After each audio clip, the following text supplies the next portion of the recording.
This is the 217 Recovery Podcast with Corey Winfield. I think that's pretty fair for a guy. Once a quarter, 4 times a year, you trim toenails. If it needs to be done, it needs to be done. I don't think that you can go by the calendar year. You probably wish I would, because I probably maybe really do it like twice a year. And co-host Marney Winfield. The people that really are drawn to the 12-step program, one piece of those 12-step groups is because it's people from all different varieties and lengths of time of sobriety. It is the 9th of July, 2023. My name's Corey Winfield. My name's Marney Winfield. Yay! This is the 217 Recovery Podcast. We talk about life and having fun in recovery. Sometimes clipping toenails, which, by the way, March 17th, very special day. It's Marnie's birthday and the first trimming of the year. And I just had the second trimming like a week ago. So how many months is that? 4. So I'm on par for 3 times a year. So according to my schedule, July, August, September, October, November will be a clipping. So maybe a little before Thanksgiving. Special occasions. I love it. Get the clippers out. Birthday, Thanksgiving, 4th of July. Yeah. So speaking of fun and recovery, we have been doing a lot of that. Yeah, a lot of fun in recovery. A lot of fun and recovery. And you kind of helped put this last little fun and recovery together. I did. I coordinated 217 to be able to participate in the Cherry Festival events, several of them, and it went amazing. It was a blast. I would say fairly seamless in terms of showed up, worked the event, and everything went smoothly. So, and had fun while we were doing it. Yeah, and the guys were saying afterward, like, man, this was so much fun. Do this again next year. And this was the most, Mitch said, this is the most fun I've had at Cherry Festival. He lives here. He's lived here his whole life. Yeah, so it's kind of interesting. Yeah. But it's that feeling of giving back. You're doing something for someone else, not for yourself. Mm-hmm. And at first, it's hell. You hate it because you're like, oh, I got to do what? Ugh. And I'm the worst. And I told all the guys that, like, look, I don't want to be there more than anybody here. And of course, I really wasn't down there all that much, but I don't know. It's the radio thing, like being at events and being forced to go, and then you go and then you do it and you do feel good and you meet really good people doing it too. Yeah. So it's one of those things. And I told them that I was like, look, like you're feeling like, oh, I don't want to do it right now. And you're trying to find ways to get out of it. But at the end of it, you're going to be like, that was pretty fun. That was pretty badass. Mm-hmm. And that's kind of what they were feeling. And I feel bad for Justin because, he was the driver. He had to drive us to and from the places, but we needed that too. And that was a huge, huge thing because there's no parking down there. Yeah. And we really don't want people to walk 10 miles to the place where they're going to volunteer.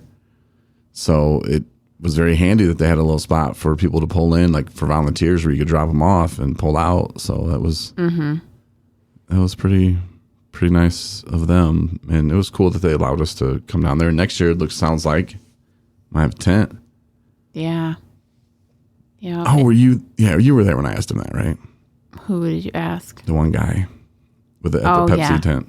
Yeah, I was. Yeah.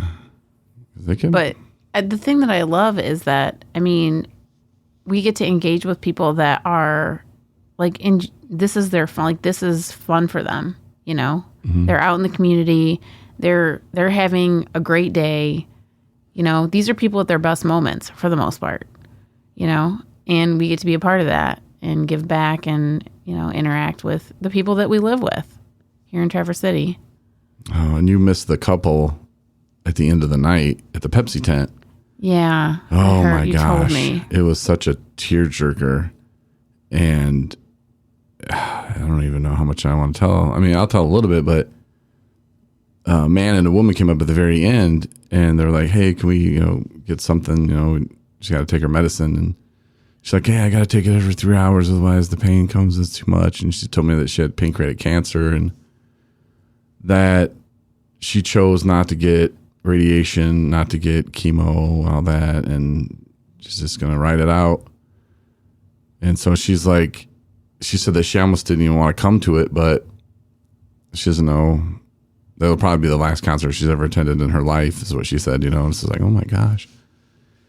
And her husband just retired, but yet he retired later in life, later than most people. And so he kind of blames himself. It feels like he should have retired earlier and spent more time and did more things. And I was bawling. And then Jeremy, he was out there bawling. Like, I don't know. It was just like, it was so emotional. And I invited them to come by the studio at work because I know how much my grandma's recordings mean to me. And I offered, to sit and record anything she wants to say.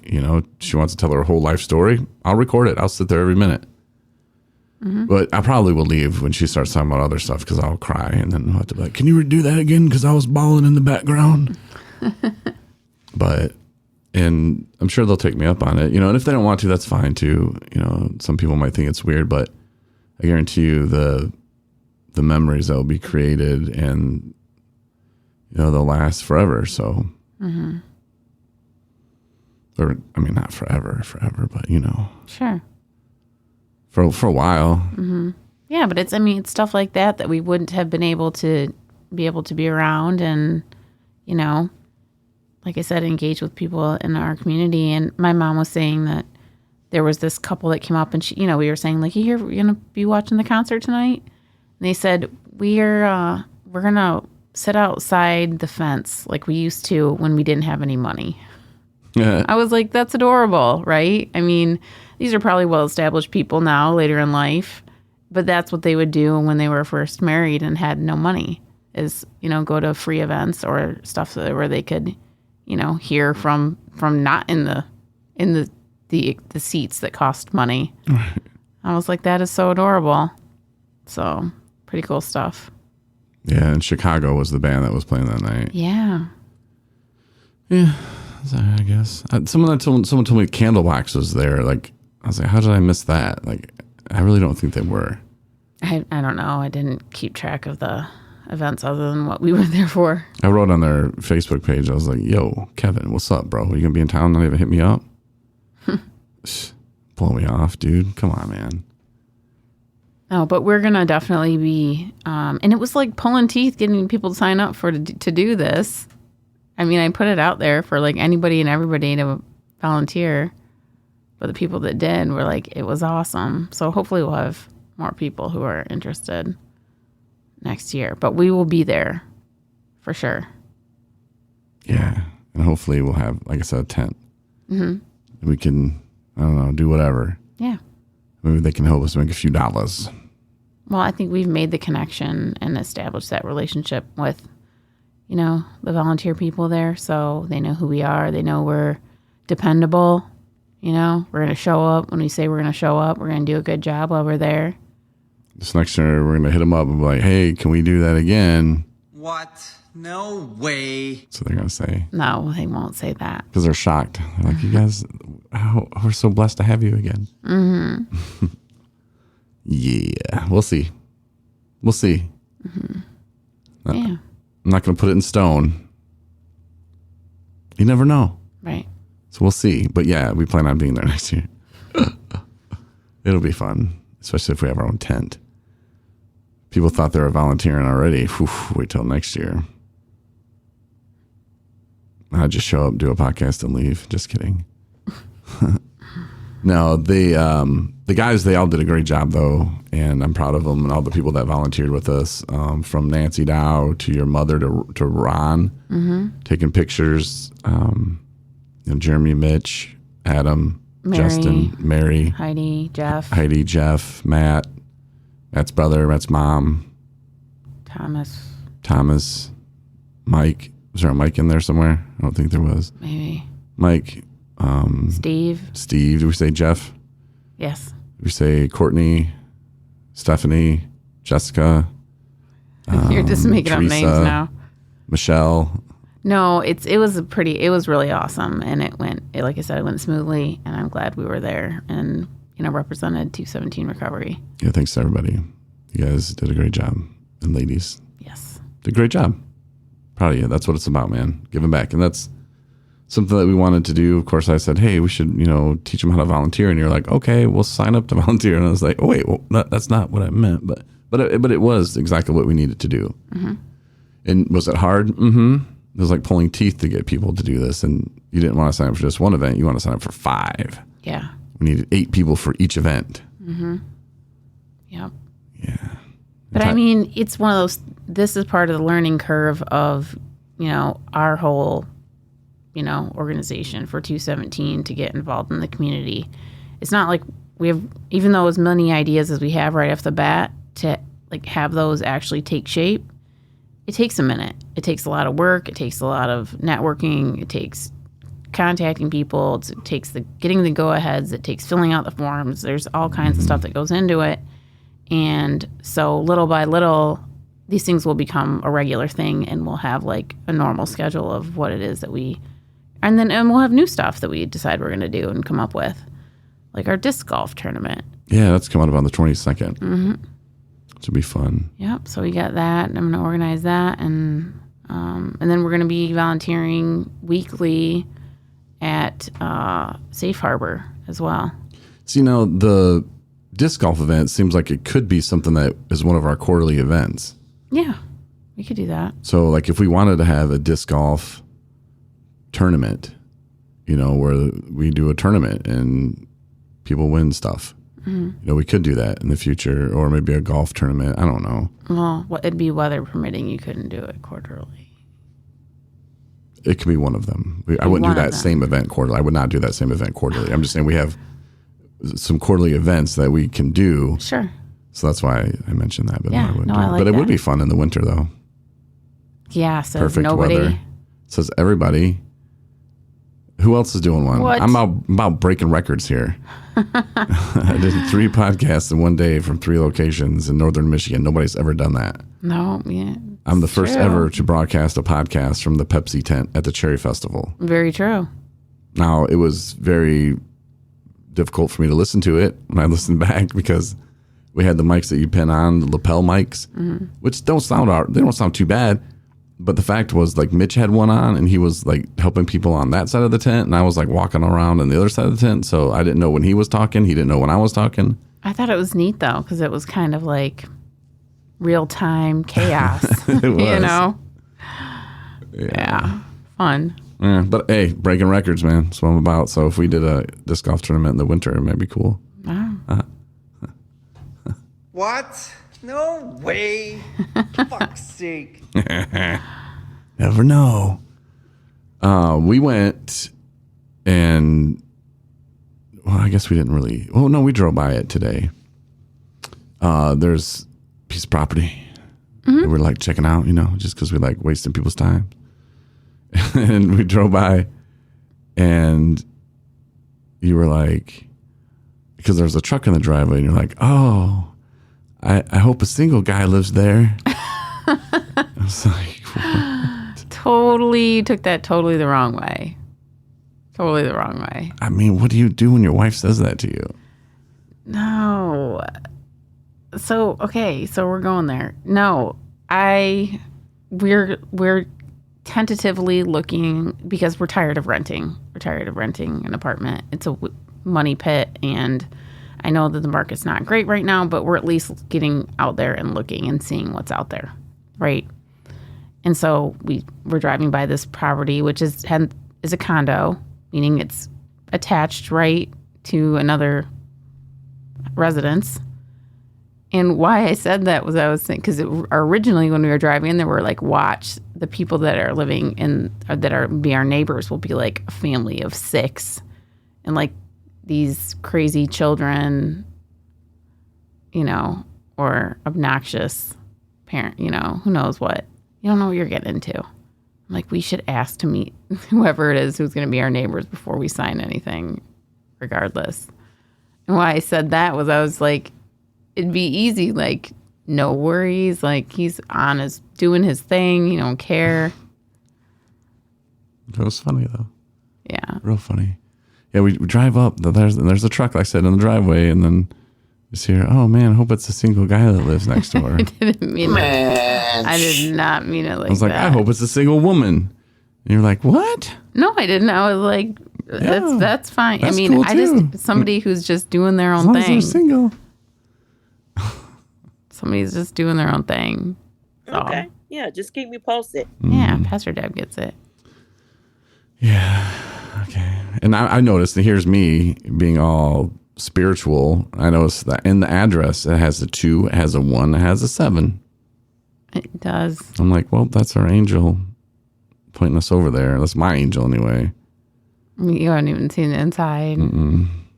Probably won't. And then I was told, oh, Tuesday at 5. I'm like, oh, sounds good. And then today I was told, no, it's tomorrow at 5:15. I'm like, oh, I got the Human Rights Commission in Traverse City tomorrow because I'm on the commission.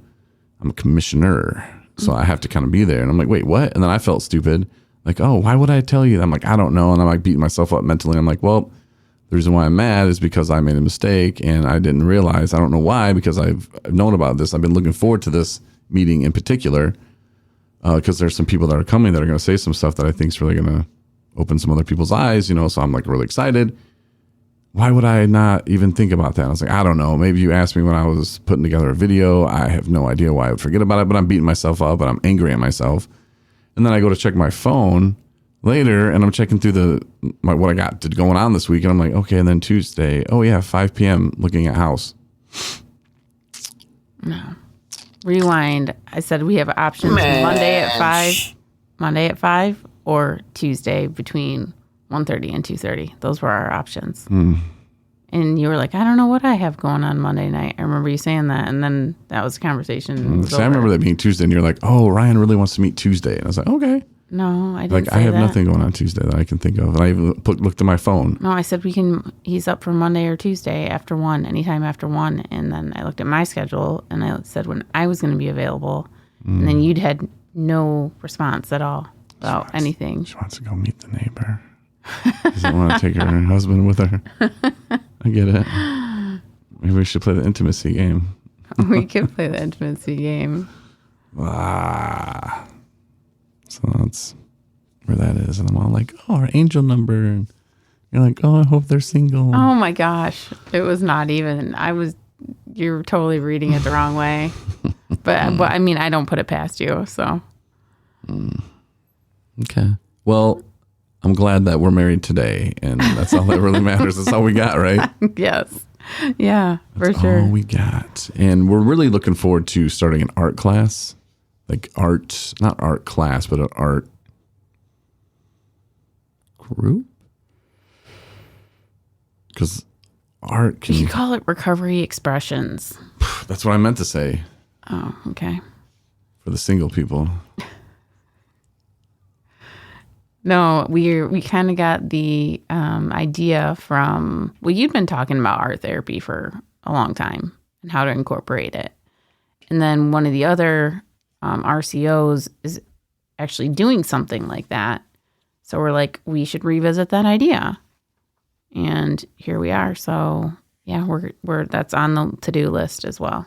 Yes, we got some shirts coming in and they'll be here this week. So we're going to have one day, I don't know, what to figure it out and talk to different people that would want to run the group and see how we can get it funded as well. Mm-hmm. You know, some stuff might be easier than other shirts. You know, if people bring their own shirts, Mm-hmm. you know, do we just provide the vinyl and help them cut it and show them how to do it? Yeah. It can be done in an hour easily, Mm-hmm. you know, but Because you would have to put the graphics together or help them, show them, whatever. Yeah. and maybe the first time they come, it's like, okay, let's just plan what you're trying to put on a shirt or whatever. Mm-hmm. You know, cups don't really, I mean, you have it. There's a special thing you can use for cups and we don't have that yet, but maybe we could get that with funding. So we'll see, but it'll be pretty interesting. And the Recovery Dads logo, I want to get that on some stuff because I think that's a pretty cool logo. Mm-hmm. And that's a meeting that Adam runs on Sundays at 10 a.m. And I don't know if he's going to move that. I mean, some people are like, oh, dude, I love, hitting a meeting Sunday morning at 10. And I don't know, maybe it was the Cherry Festival. Like, I felt bad for Adam because the first week he had his meeting, it was Mother's Day. Mm-hmm. And then the next week it was something else. And then it was like this next week it was something else, kind of with the Cherry Fest wrapping down, people not really wanting to get out in traffic and stuff. So I kind of feel bad for him because there's like 3 weeks in a row where it really wasn't the best turnout time, or it wasn't the best turnout, wasn't the best time to even start it, but that's just Satan trying to bring him down. Well, I think it's a great idea, and I hope that it takes shape. I think it will. Yeah, if you're a dad, and maybe Recovery Moms is on the way soon, hopefully, because if you think of all the crap that you have to deal with when you're in recovery and you're a dad, whether you're married or not, whether you're a single dad, married dad, doesn't matter, and the family is counting on you for a lot of different things. And like Adam was telling me, which I can do an interview with Adam about this and he'll tell you all about it. But when he got out of treatment, he's like, okay, well, cool. I got to go to, this meeting tonight. This is my meeting. This is what I go to. Oh, well, you got to do this and this and this around the house. He's like, well, I won't do any of that unless I'm sober. So let me go to this meeting, and some of our family members, they don't understand. I think they okay, he went to treatment. Oh, he went to treatment again. This is his 5th time in treatment. He got out. He's learned everything. Mm-hmm. Like, what you need to do. Now just do it. Don't go to that stupid meeting. That's not going to help you. Like they don't understand, like that meeting is a huge, crucial part of his life in early recovery, and I know women had to probably go through the same thing, it's like, and especially if there's kids involved and, hey mom, can you watch the kids? Oh, I'm tired of you. I'm tired of watching them kids so you can run off to the meetings. Well, that's how I keep the kids. That's how I stay sober. And to just to get that out in a room full of people who understand and get it, that's what I think is the huge part of it. And not that anybody's going to have an answer for you of what to say perfectly and nothing like that, but just that you get to vent and you get to let it out. That's what support groups for, is talking about the challenges. And you're right, it's not like anybody sometimes is looking for a solution. There might not be one. It's just keep doing what you're doing, keep chipping away, keep trucking with, your recovery and whatever that looks like to you, to have another day clean and sober, and that's why being around other people, like-minded people that are going through the same experiences, you don't feel so alone.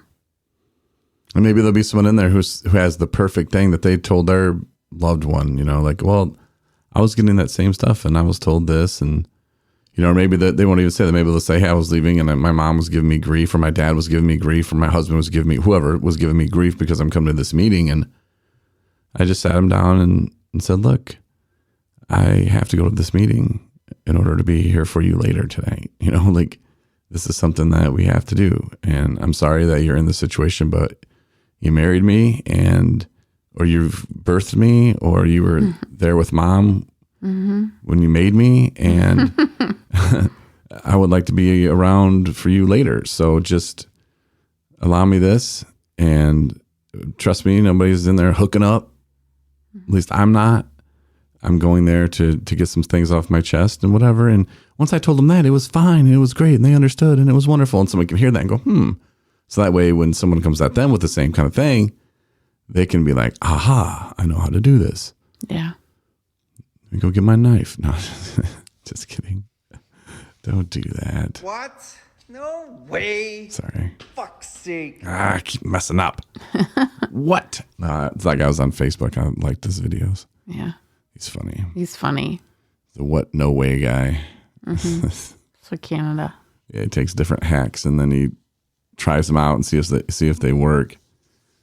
Sometimes they do, and sometimes they don't. But it's pretty funny.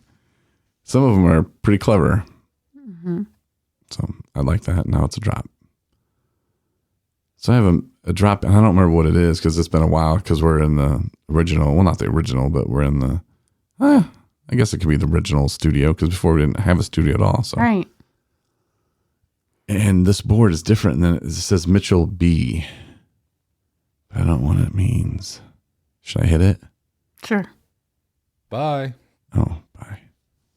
Oh, that's a little premature there. Well, yeah, thanks, Mitchell.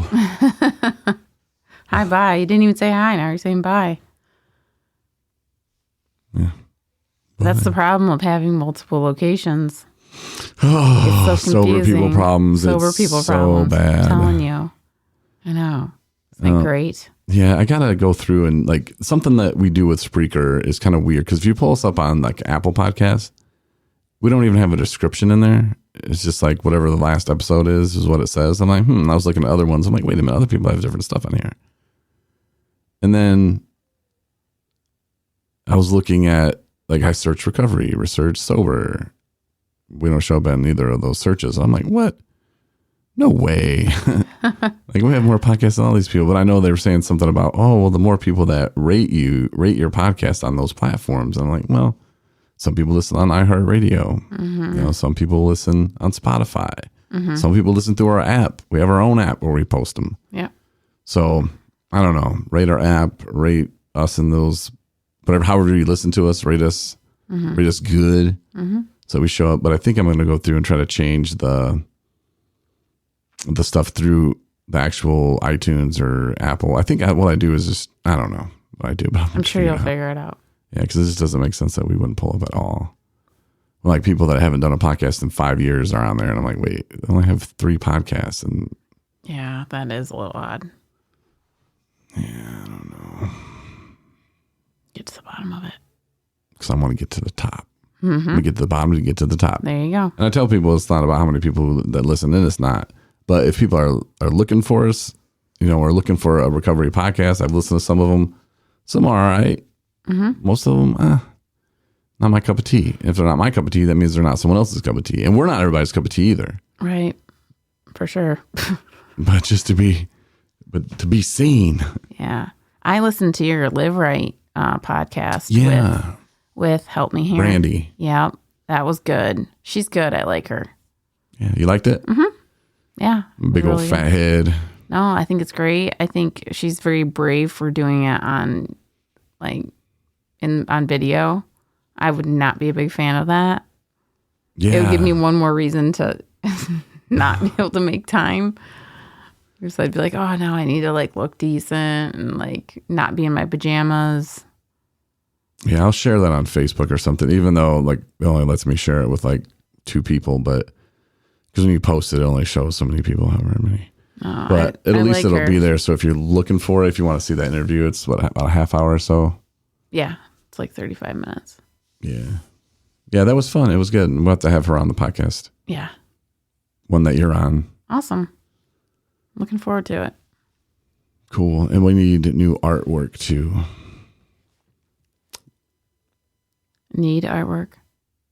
We need new artwork for our podcast. Oh. Yeah. I'm noticing that. I'm looking at other people's stuff. We need our faces or something there. Okay.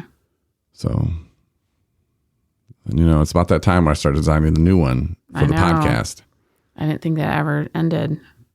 Last year I didn't really. I just used our regular. I made a new logo for 217 Recovery, and then I just kind of used that for whatever. So, but yeah, we need to make a real one if we're going to be at the top of the game with the podcast ladies or whatever they're called, or Sober Man's podcast or whatever he's called. But thank you. Yeah. Thanks for coming by today. Oh, you're welcome. Appreciate you. Out there, I know you're working on your paper, not looking for single men. No, I'm not. I'm definitely working on my paper, and I am literally, the end is in sight for my finishing my college stuff and just being done. How do you feel? I'm still carrying a little anxiety, just because it's not done, and but I'm also excited. I'm also excited, and there's a lot of new experiences that are, awaiting me professionally. So, yeah, I'm really excited about that. But one day at a time, just gotta keep doing it until I'm there, So. Well, hang in there, and it'll be over soon, and football will be here, and then a whole new chapter of your life will probably start. So. Mm-hmm. And thank you for your support through everything with my schooling. It's been not the easiest on you, too.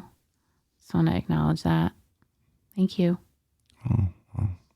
Yeah, I do what I can. I know. You do. Good. I'm glad that you're finishing and that you actually went out and did something that you wanted to do and that you were going to accomplish it faster, because you could have slowed it down and went slower and took your time, might have been easier on you, but you just hunkered down and just said, nope, I'm going to take on this and I'm going to do it. Yep. I'm going to finish it. I'm going to finish it.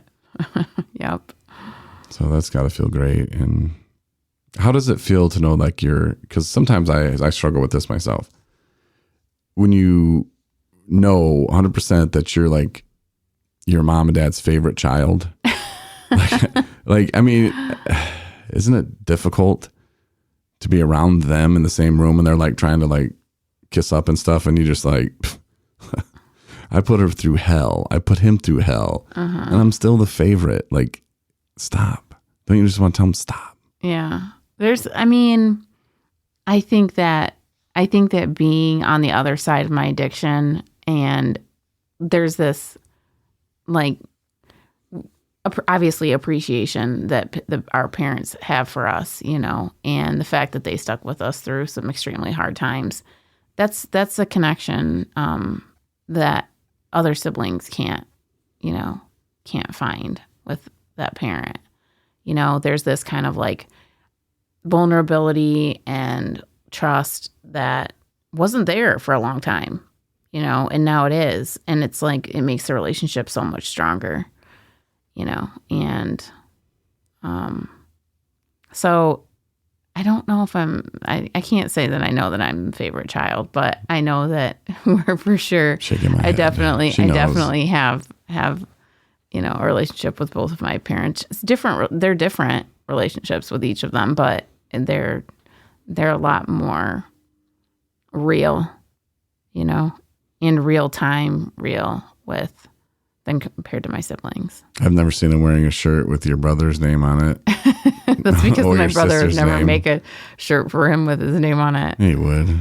No, probably not. He would. If he had a business, or he has a business, doesn't he? Yeah, he does. Doesn't have shirts. We should make him a shirt for his business. We should do that. And you send it to your dad and not even tell him it's not from your brother and then see which one he wears all the time. This is my favorite neuroscience shirt.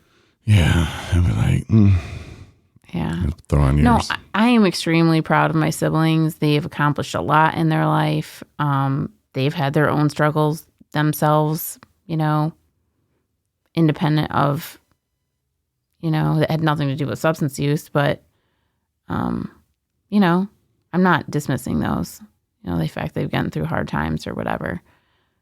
But I don't know. Yeah, there's something to be said about the getting through a difficult time and then having your parents be part of the solution when you're on the other side of it. The reason why I brought this up is because something my dad may or may not have said to me, Corey, you're my favorite child. Oh.